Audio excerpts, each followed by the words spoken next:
Thank you so much, gentlemen, for joining us to this day of interesting conversation on how we are not tapping well the potential of rural markets. Today, tier 3 and tier 4 markets come up with more interesting demands and consumer behavioral changes that help us with interesting data points. And it's important for us as marketers, agencies, ad tech leaders to explore the untapped potential of that market. And I'll start with the basics. My first question is very simple: that how should brands rethink about the rural India's potential in 2025? Rajiv sir, if you can begin, and then whoever wants to take up the dais. Yeah. So, I think the most important part of rural is that that there was the time when the rural markets were not so exposed to what's happening outside of their villages and what's happening, say, in the rest of the world. Now, with penetration of digital, and imagine this country has almost 900 million smartphones. The penetration of smartphones is very deep. So their exposure, their understanding of what exists outside the village, their awareness about the geopolitical situation, their awareness about the products, their aspirations, etc., is like equal to anybody else in the country. So everybody's trying to to match up to that. So once aspirations are leveled, then everything else follows. Then you want to consume same kind of products. You want to do same things which people do. So like for example, if say urban area India is focused on say Instagram, the rural folks are focused on an equivalent of their own OTT app, or say their own short format app, short format thing, which is like Josh and etc. Right. The TV penetration to some level it kind of stagnated, but it's been taken over by digital. So there's no media dark area in the country which is left. So people are equally aware about all the products. People are equally conscious about what's happening, and they participate in equal way. And so that's why you'll see that it's a very thriving market. And there's India, like yesterday, IMF said that next 30 years are going to be India's growth story, and so we'll see that going forward, rural will do much better than rest of the country, and the major source of growth for any company or economy will be from rural. Rohan sir, your company deals with a host of clients in this segment, and how are you telling them to kind of relook at this segment of the market? I think I think very relevant point, right? About 50% of the smartphone penetration literally coming from rural India. It is said that we'll be a country with a potential of 1 billion screens by about 2027 or 2030. But just surely that one device in the hand transcends across the nation today. And I think it's very relevant that at one point of time, maybe 10 years back, when we thought of a rural consumer, we would have perception about who we need to target, what type of channels the person could be watching. But today, the young consumer, comparatively, we are a very young country in terms of the average median age. And everyone has a smartphone. The cost of the smartphone's gone down. We are the second country with lowest cost per data. So coming back to the point, we always used to say that it's important to win in many Indias. When you really think about it, if you consider many parts of rural India as many Indias, I think that the consumer is the same, right? I think he's transacting online. There is UPI available at the remotest parts of the country. I think there's a big rise in local influences. When this, I'm equally I have a problem with the doom scrolling, and I end up scrolling a lot of short form content, but I see a lot of local influencers coming in. I think for agencies, and I also have a chance to work very closely with an auto brand in the commercial vehicle category. And there is so much of targeting that was required even to tap the rural part of India. So I completely go with the point that there is no media dark ecosystem anymore. I like the fact that today digital is seen as a priority medium when it comes to rural India as well, which is a very big positive. And I think the urban and rural consumption kind of mirrors today. I think it's the same kind of content, and absolutely right. The vast about 50 plus OTT channels. Content is free. I think that is the biggest thing. In India, content is free, and which is where that sharp increase in consumption of content. So as agencies, I don't think we're thinking it any differently, but yes, can we personalize at a language level is something that we are giving importance on. We are focusing on a specific, even while setting up campaigns, we are trying to have an individual line items focused towards doing sufficiency planning for these markets. It's a longer reach curve when it comes to tapping the full potential that we are, at an urban level, you could reach it much faster. But this is something that even the brands that we work with are supporting us in kind of doing that. So that's that, not too different. Yet I think local nuances, dialects, getting the creative right, I think all is working out for us. Awesome. You mentioned personalized and hyper-local need of data. Arjun sir, please get into the conversation. Help us know first the untapped potential of rural India, and then maybe you can also move forward to tell us as to how important is altering your messaging and campaigning, as Rohan sir said, to the personalized way and hyper-local way. Just to look at statistics, when we look at statistics for India, basically you have a population of 1.5 billion and you have 1 billion living in rural India, right? So that basically is about 65% plus of the population lives in rural India. Of this, based on our numbers, we know about 380 to 400 million have smartphones, right? So the inclusion into mainstream is already happening. What is also claimed by IMI is that 56% of the new internet users in 2025 are going to be from rural India. So these are all people who are coming into the mainstream, consuming content, understanding what is happening around the world, rightly like Rohan and Rajiv said. So the potential to reach this audience and the potential to influence and build awareness of your brand is huge, right? From a purely business opportunity perspective, right? And one of the main sort of problems when we look at rural India is that you have close to 6.5 lakh villages, right? And of which about 5 lakh 80,000 villages are of population less than 5,000, right? So it's a long tail problem. So you have about 65% of your rural population living in villages less than 5,000 in population, right? So when you're looking to target a village with a population of less than 5,000 and taking into consideration smartphone penetration, you're essentially targeting cohorts of about 500 to 1,000 to 1,500 people at a per village level, right? So one of the key factors to think about as a brand or as an agency or as a provider like us is how do we ensure that the villages that we are front loading for targeting or for reaching are the right ones in terms of, firstly, is the product there available or not, right? That is something that we need to understand. We need to understand the viability of the population. Do they, do they have the relevant infrastructure, affluence to be able to buy such premium products or products that are not, household commodities, right? And also we have to measure the intent, right? So how do we use data from understanding the nature of the village, nature of the population at a per village level, and help that data percolate our decisions for targeting, marketing, any brand, any product or any service.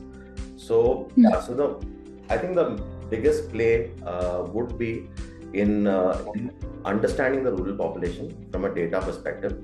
Living in the bubble, the urban bubble that we live in, we have a very little understanding unless until we are on the highway driving out for our trips Other than that, understanding of rural population is very limited to us. So we have to look at it from a data perspective and figure out how we can match, the advertisers' PG with the rural aspirations.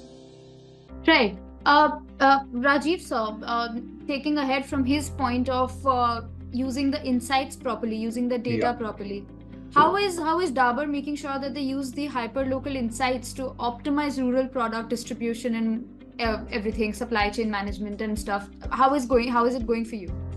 So, first you have to understand where we are right now, right? Where does Dabur stand?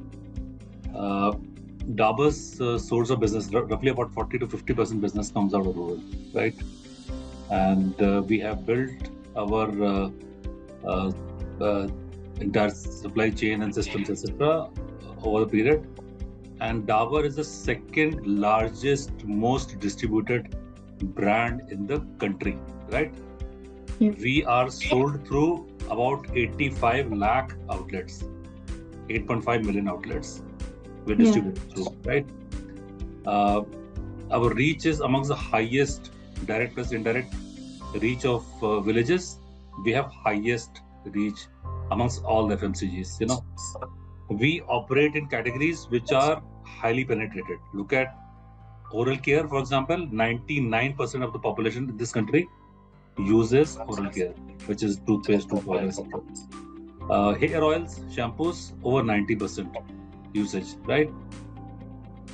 So we operate in categories which have to be distributed very well, and we are distributed very well.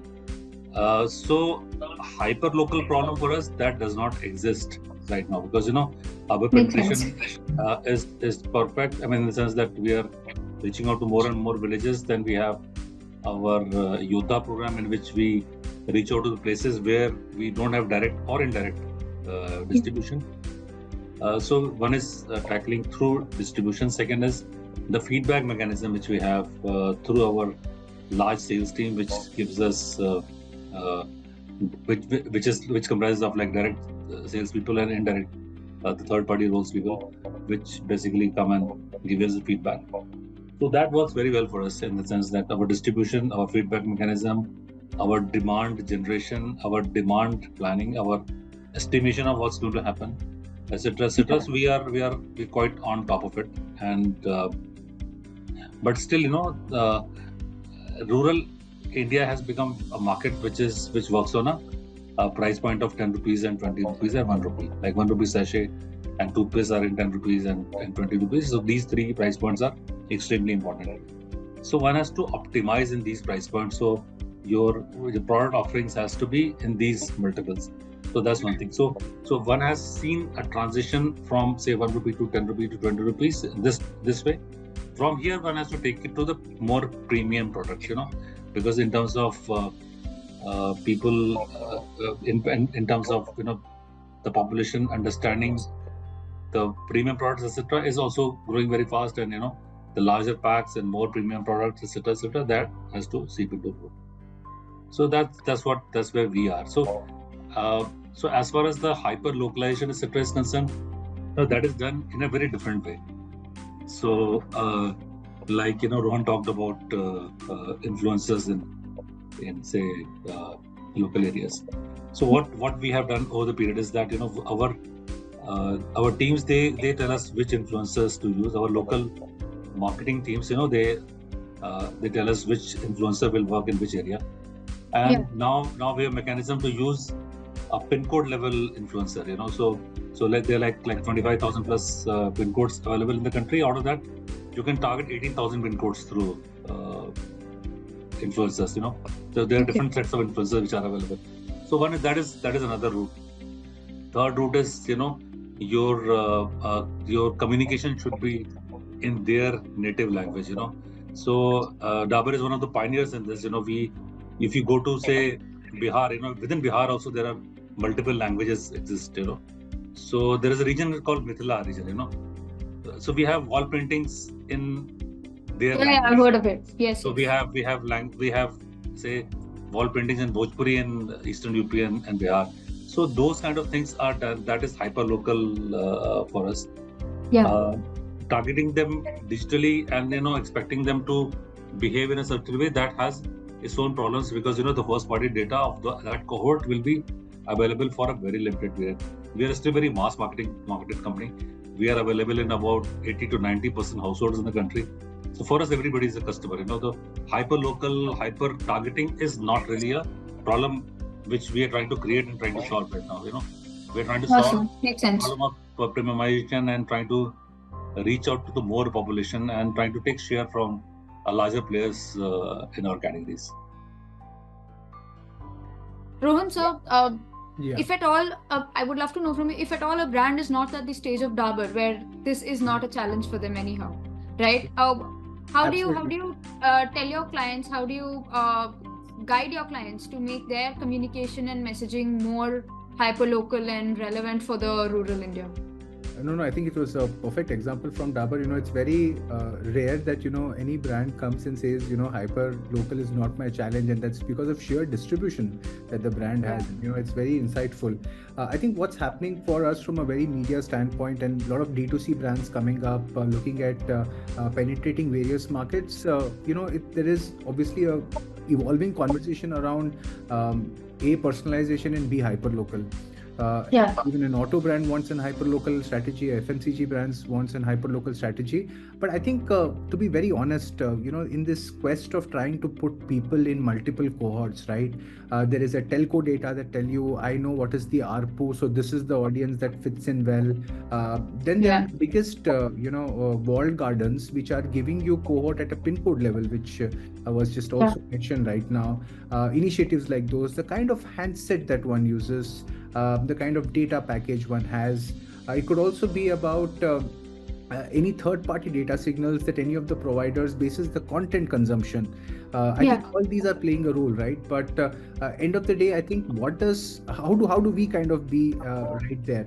See, about 60% of the investments will continue to go towards walled gardens, and they are putting a lot of tech in place already to ensure that your reach is efficient across these. But then there will always be the angle of communication, right? What do you do? And if you were to really think about it, the online space, there is just 6 pillars in which content can be pushed to people, right? Content that can reward, inspire, inform, entertain, or educate. Now, it is important to understand what is it that appeals to the rural consumer, right? There is and that's why, when the influencer point is absolutely right. Today we also have a tool which helps us, it's called Havas, and we kind of help shortlist influencers based on 23 variables at pin code level.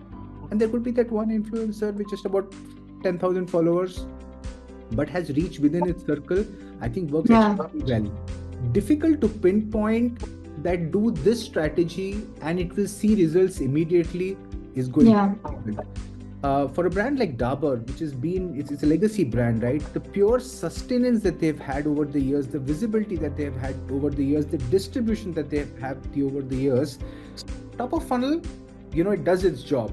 But for a lot of D2C brands and new age brands, they will have to keep hitting the frequency again and again in the language of their choice, in the creator of their preference, and also the social platform in which they are consuming content, and in the process try and either educate them or entertain them. And that's why, large scale ideas around rural were popular, with voice being an important element. And today, because data is cheap, it's not voice, but it's video.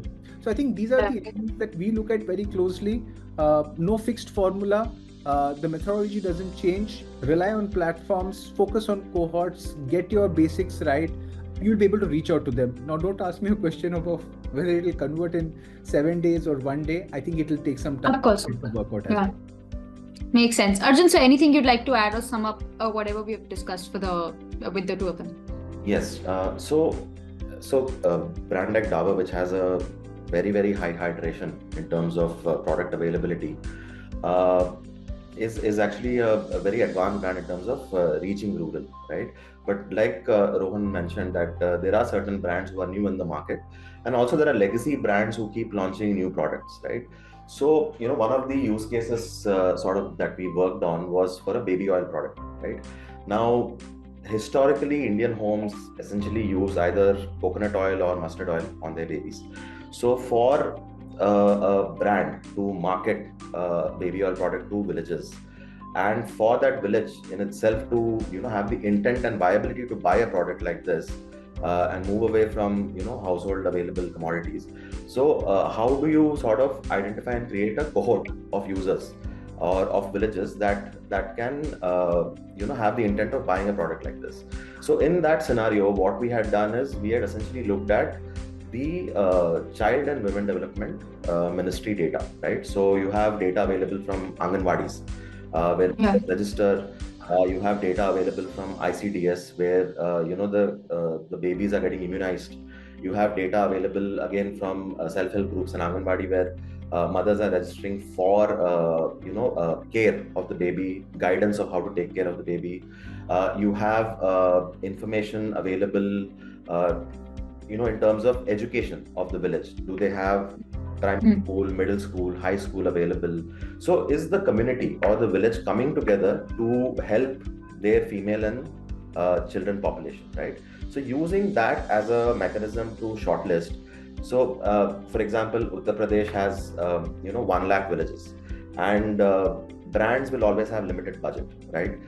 So targeting all 1 lakh villages for a baby oil product may not make sense.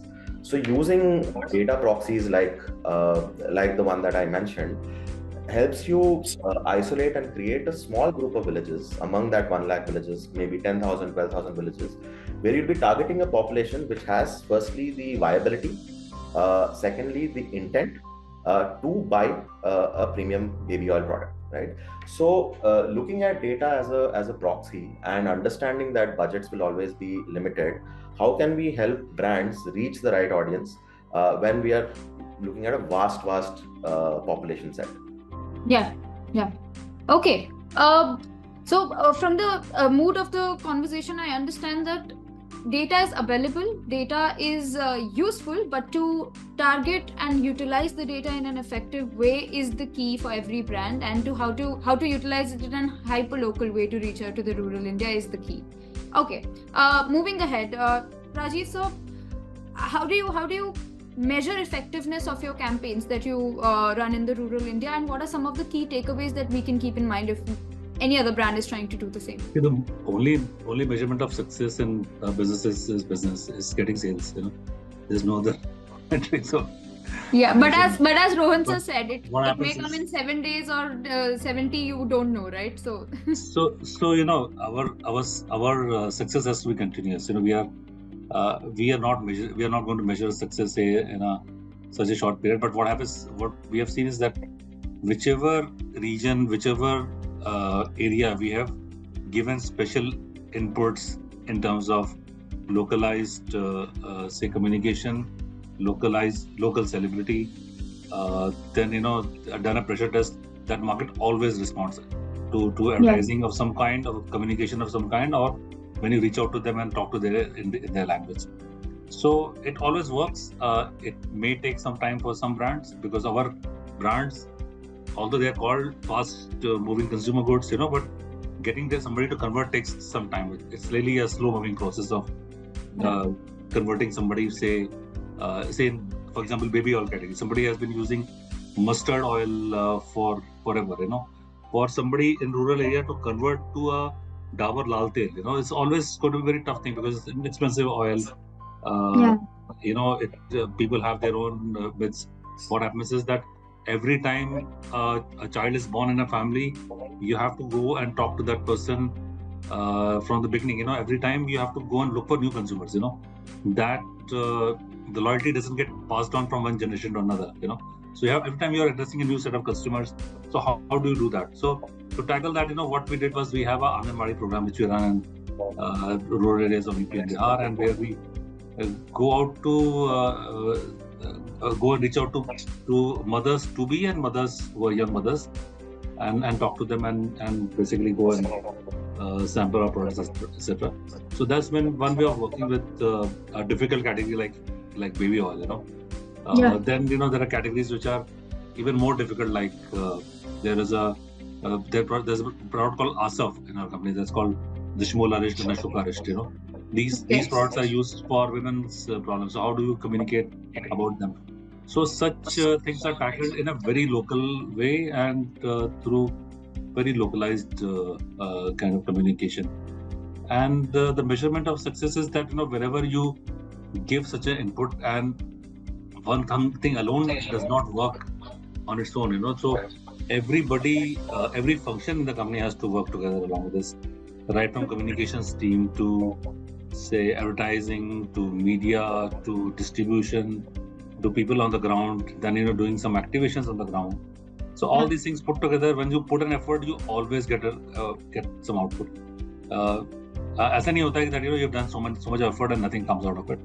So if something like that happens, that means that your product is like really bad, which we don't do. We have very superior products. Our products are like really they've tested the time, and they tested this withstood the time and test of time, and and we have huge loyalty for our products, so that works in our favor to some extent.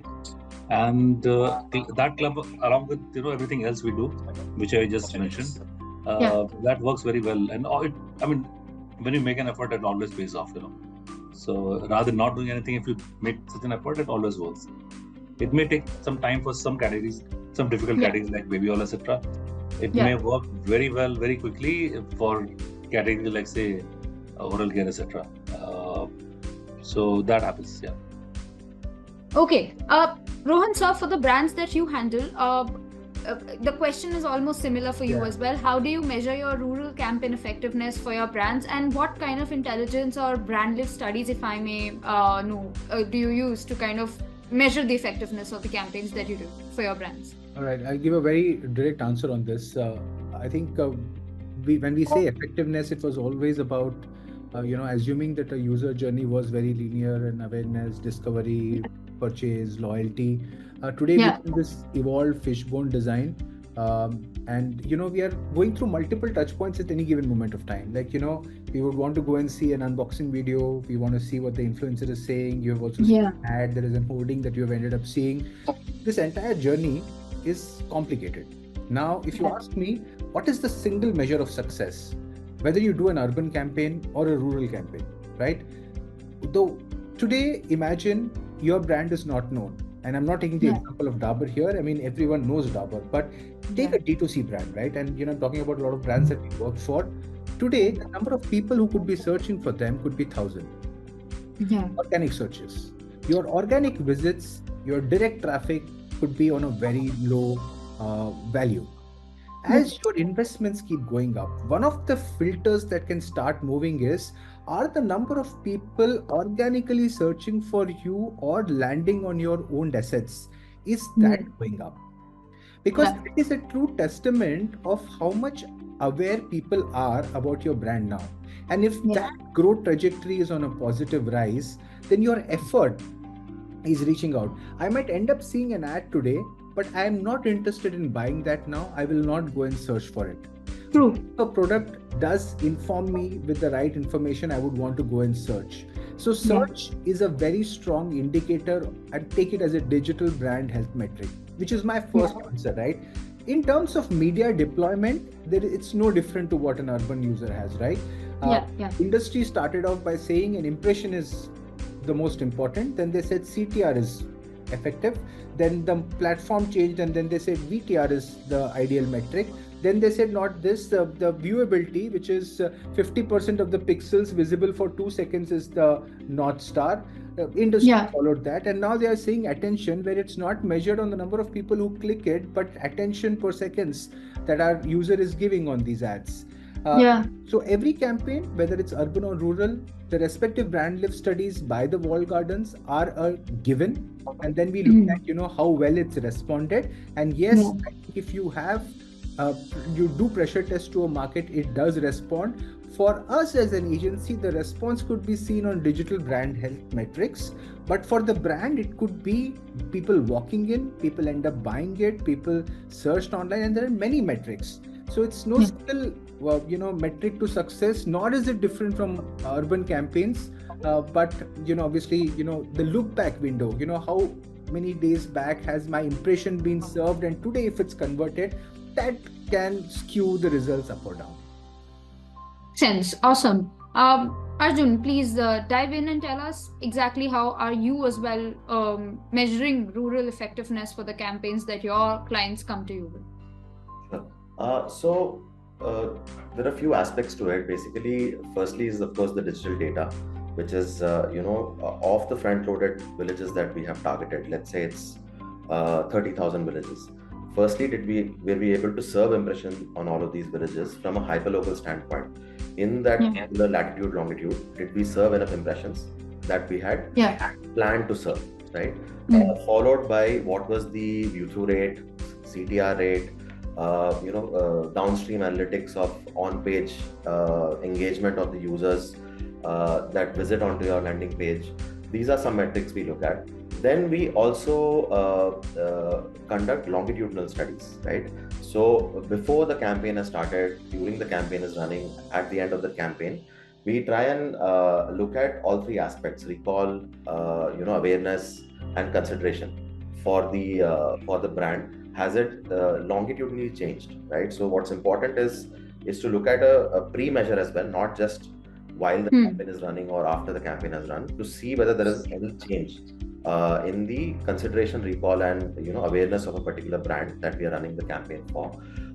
What we also look at in terms of measurement, which also helps inform sort of future media plans, is that we've taken a hypothesis saying that target based on our data, motherhood index, target the baby oil products in certain villages. Then we essentially look at slicing our rural data that is available with those digital ad metrics, right? So we look at difference between is there a difference in VTR with a village that has internal pakka roads versus that does not have internal pakka roads, right? Then we look at profession. If there is a number of households, 50% plus are farming, or 50% less than 50% are in farming. Fact, VTR rate, CTR rate, consideration, recall, all the metrics that are available to us, and this sort of helps us sharpen our hypothesis, help the brand and agency inform their future media plans, and essentially build the awareness of the brand in the right target audience in an ongoing way, right?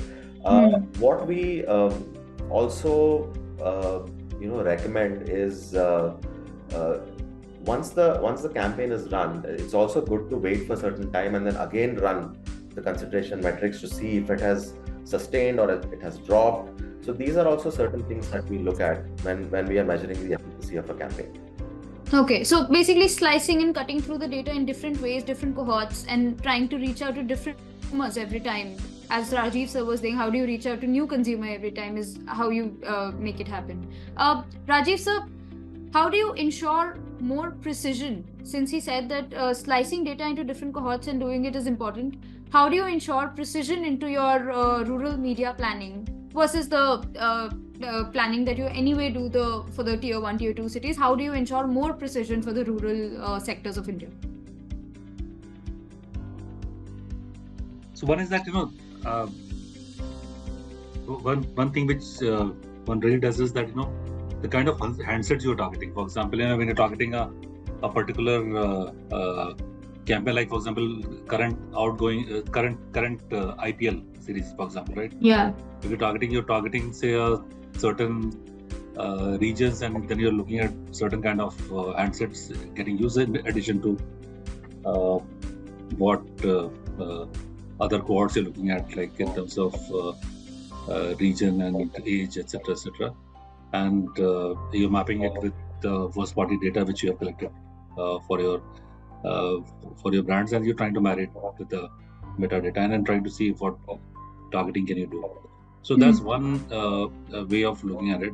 But otherwise, we are a very, very mass company, and like I said, that for companies like us, which is and the products which we sell in rural areas are primarily called LUP, which are basically 10 rupee and 20 rupee products. Okay. For those products, I am really not looking at very hyper local kind of targeting. My targeting is still very mass based, and I would much rather look at say a mass based channels, TV channels like the free to air channels. Like there's a very good free-to-air ecosystem which exists, which reaches out to almost 50 million households in the country, which is almost 1/4 of the entire TV ecosystem. DD free dish, are you mentioning? DD free dish ecosystem, yes. That's almost 50 million. Right. That's almost 50 million. That's more than the CTV ecosystem which exists in the country, you know. Correct. And that works very well in the 4 states, which is UP, MP, Bihar, Rajasthan. Yeah. These 4 states, it works very well. The states which are TV dark, you know, like states like Bihar, etc. Even one can look at more of YouTube. UP also is like not very heavily penetrated for TV, so one has to look at TV plus YouTube kind of a thing. So that kind of sharp targeting is one looks at, but still, you know, I would still come back to my point of what we do on the ground. That matters much more than what we do on air. So our feet on the ground is what brings us success. Our sales penetration, our direct distribution, our Yodha network, our distributor and dealer network, that works very, very well for us. The distribution is what sets us apart in rural areas, because, you know, imagine we have to distribute such a small price point product which is for a very small price point, you know. So Right. for this, distribution matters a lot. Right. So once you're there, you know, then, you know, your advertising, etc., and the other activations which we run in the market, that works very, very well. In fact, we have seen that radio also works very well in targeting in these areas. In some markets, newspapers do very, very well. In the heartland, newspapers are very good if you want to target. Regional papers, I think they're doing pretty well Semi-urban with and the rural tier 2, tier areas. 3 cities. So digital is not the only solution which works for us. What works for us is multiple things, and different things work in different areas. Yeah, especially I think for tier 3, tier 4 cities, as you mentioned, on-ground experiences, community building, and these kind of initiatives are also pretty good Also, drivers. you know, also a direct contact with the consumer, you know, through various melas and hearts and say massive congregation of people, like what happened during the Kumbh, you know, in which there have been a large number of people went. Let's not get into the number, how many people visited Kumbh, but numbers are very large. We had a very good thing going over there. We had a permanent installation. We had created experience zones for consumers. Then, you know, Nauchandi Mela, which happens in Meerut, which happens for 2 months, you know, there also crores of people go and attend that Mela. There we have direct interaction with rural folks. Similarly, there are, so we have mapped out various cities where mass congregations happen. That works very well for us in terms of getting people to experience our products, sample it, and then, you know, take back something home. So these things have worked worked very well for us. Rohan, anything you'd like to add? How you ensure precision into rural media planning for your brands that you handle? So we give multiple media solutions, but I'll be again honest here that, you know, not every solution, although being very relevant and focused to the target, might see immediate results as a part. So you've got the audience, right? You know, something as simple as an IP level targeting. But what happens with IP level targeting is that you are relying on broadband connections, because that's how IPs are connected, and then you're relying on the audience that you need to connect. See, the online space, there are 3 types of data, right? You know, the first is your cookie level data, because people are browsing. The second is your device level data, which is for Google and Apple, it's different. Third is HEMs, which are hashed email IDs. Hashed email IDs don't exist so much in terms of volumes when you go towards rural India, but your cookie level data can be done, and so is more than cookie level, the device level. So remember, as you move from a cookie to a HEM, the life of that data is stronger, because email IDs tend to be for long, then the device IDs, and then the cookies, which keep refreshing, right? So there are many solutions available today in terms of getting device level data for the rural India. Second element that we do very well. However, if you ask me, beyond this, is there any solution? Yes, there is a feature phone segment. There is KaiOS, there is Tizen, there are many others which can be tapped. But again, a small device, it has to be audio, you'll put a small banner. The impact of the communication tends to keep going down as you move. But there could be a lot of interventions like, if a train is going towards, let's say, a Nizamabad or Jetchatla or any of the places, and you were to target the audience who are going there, could also be equally relevant. And this, I'm connecting it more for the sampling, so that it kind of does justice. So there are enough and more data pointers, but the challenge is, look, all these are not talking to each other, right? Each one of them is giving their independent POV, and there is never an information on what is the recency of the data in most cases, unless it's a device ID level data, right?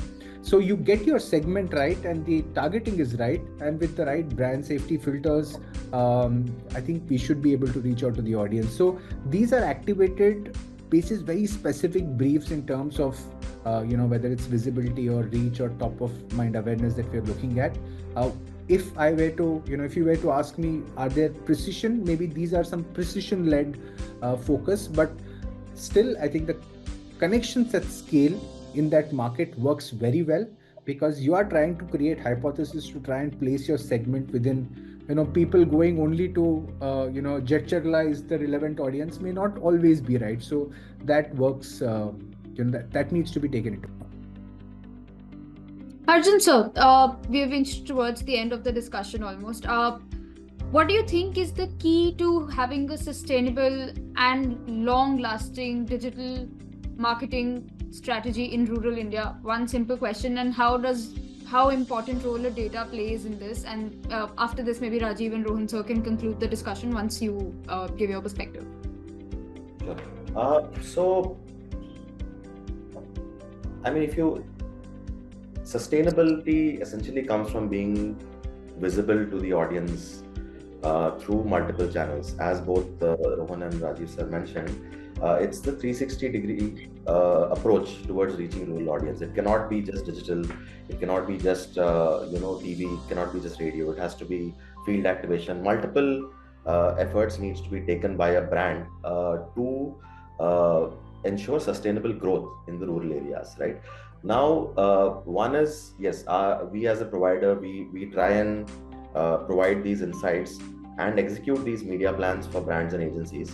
But what we are also increasingly, trying to do for brands is, can we provide insights for you to even activate field activities, right? Where do you need to set up your wall paintings? Let's say you have 10,000 locations. We can score and tell you, these 5,000 locations are a higher priority compared to the other 5,000, right? So rural data will not just be, needed for digital advertising. It will be needed for business insights. It will be needed for field outreach. It will be needed for informing other digital platforms, other media buying platforms that we look at. So my recommendation is to, always have data handy, ensuring that your decisions that you're making, the money that you're spending, is driven by data. And then being visible to the rural audience who is newly entering the eco space, and how do we build awareness, build consideration for your brand persistently with this audience. Rohan and Rajiv, anybody of you can take it up now. So I remember even my grandmother used to talk about the wall printing, which our company used to have. This is before I joined Dabur, which was like long time back. And so we have run this, and this has been present for a long period. Secondly, our efforts on radio and our efforts on going to melas and hearts and doing a direct consumer connect. So these things, we have done over the period, and that's worked very well for us. That's what we're known for. Awesome. Yeah. If Rohan this could sir. answer your question. This answers perfectly. Yes. Rohan sir, please tell me what do you suggest? One more thing I want. Yes. Sorry. I just thought I should mention one thing. Please. So we used to have two elephants, not the white elephants, the real elephants, which we still have one. We don't use them now, but we used to take them to villages, and they used to be used for advertising. That was in 1960s, 70s, and 80s. Nowadays you can't do it. Because of animal rights Of issues, course. etc. Well, that's a cool idea, actually. But we have used this, plus we have used, throwing pamphlets from aeroplanes. We used to have a plane. We have used that plane for advertising in rural areas a lot, especially in hearts, etc. So that's we've been using for decades. But no Understood. longer. But there are much cooler things to do right now. You can just go and advertise and target that rural area, that village right Yeah. now. Much easier to do rather than flying a plane and dropping pamphlets over there. But that we have done in the past. And send elephants. So yeah. Yes, Rohan, so you were saying something, please. No, I'm saying that is much more impactful. The idea is, now it's, we are all trying to place people in buckets and cohorts and segments and saying, see my ad, convert. But I think the classic marketing was about, going beyond. But coming back to your question and, sustainability, I think I'll just take a different take on this. I think because, we are custodians of a lot of brands that we work for. I think we want to keep things simple for when we are targeting to the consumers, snackable, try and gratify them, give them more information about what they are consuming. I think it's very difficult, something as simple as remarketing, when, you searched for flights and then you ended up seeing the same ads could suddenly make you feel, how did they know what I'm searching for, right? You kept seeing, let's say Mumbai to Hyderabad flights. So give them, educate them in terms of what the brand offering is. In the language of their choice, perhaps in the dialect that they talk. I think this is much more long term. And I think video is the flavor currently. What used to be banners or voice at given moment of time, perhaps give them some free content. It's I think, but I can't call that. We are already in a country where content is free, and I think that should work for them. And that is my take on how do you keep sustainable and relevant and get better traction out of the consumer. And because one bad attempt and they will stop trusting the ads, just saying. But that's the only point that I have. Thank you so much, everybody. And anything else anybody would like to add before we close? I would love to hear it out, and then we'll wrap up the conversation. You already asked us a lot of tough questions. Precision and rural marketing, I have no question to add, but I picked a lot of insights, honestly, and I think that helps me. So thank you very much, at least from my end. Okay, awesome. TK, thank you, everybody. Thank you so much for taking out the time for this. And I hope we walk back with some new insights with industry leaders in the discussion. Thank you so much for joining us. The episode will be out soon. Thank you. All the best to all of you. Thank you. Take care. Bye. Have a good day, guys. Bye.